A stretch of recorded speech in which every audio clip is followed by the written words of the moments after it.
Voyageurs galactiques, bonjour. La nuit dernière, nous avons perçu l'écho d'un gigantesque feu d'artifice qui s'est déroulé sur plusieurs galaxies en simultané.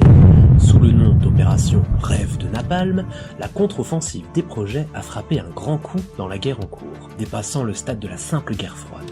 272 missiles interplanétaires ont été lancés depuis les planètes des 7 joueurs participants à l'opération. Mais pas seulement. Toutefois, on peut noter un faux départ impressionnant pour cette opération one-shot. Oui, tout a commencé par de la précipitation et un léger souci de communication. Juste une erreur de communication. N'écoutez pas le vieux sénile. En effet, le début de l'opération s'est soldé par un mi-page à vide. L'Alliance Projet a d'ailleurs salué le très bon réflexe du défenseur. C'était vraiment la douche froide, mais nous avions une opération avec de très nombreuses cibles, que ce soit au niveau des structures défensives ou des flottes en stationnement. Nous regrettons toutefois que les dégâts de la guerre touchent surtout les joueurs les plus faibles, mais c'est malheureusement la loi du tag.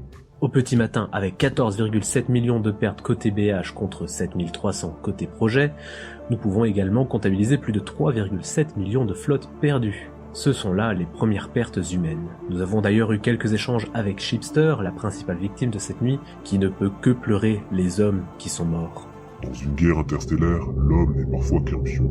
Toutefois, nous avons effectué une minute de silence ce midi, en l'honneur des soldats tombés au combat cette nuit, et ce, quel que soit leur camp. Concluons cette interview sur une information cocasse tout de même qui s'est produite ce matin entre les Shaoshin et personne. Alors expliquez-moi, pour quelle raison êtes-vous ressorti perdant de cette bataille-là? On peut éviter cette question. Ah non, j'y tiens. En fait, on avait la gueule de bois, et on a construit des trackers pour intercepter l'attaque de les Shaoshin. Oui, tout à fait, 20 trackers. Ouais, c'est ça. Le souci, c'est qu'on les a pas construits. Pardon, j'entends pas. On les a pas construits sur la bonne planète. Ah, c'est con, hein? Ouais. Quoi qu'il en soit, maintenant que les défenses sont rasées de part et d'autre, l'espace est libre pour que les flottes se confrontent. Et cette guerre calme en apparence nous réserve visiblement de nombreuses surprises. D'ailleurs, en parlant de grosses pertes, notre Lycan préféré nous a transmis un violent recyclage de flotte sur un back from hell, vraiment pas de chance. Ce sont plus de 14 000 points de perte. Attention toutefois, l'intéressé précise qu'il ne prend pas parti dans cette guerre, donc ces points ne sont pas comptabilisés. Alors sincèrement, avec le précédent Hall of Fame, j'ai envie de dire, qui sera la prochaine victime à passer sous ses dents? Hein?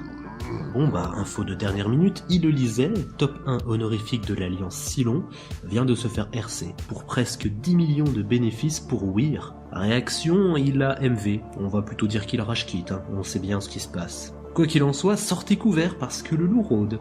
On passe à l'information suivante assez rapidement, avec une fin très heureuse pour la mésaventure des LGF.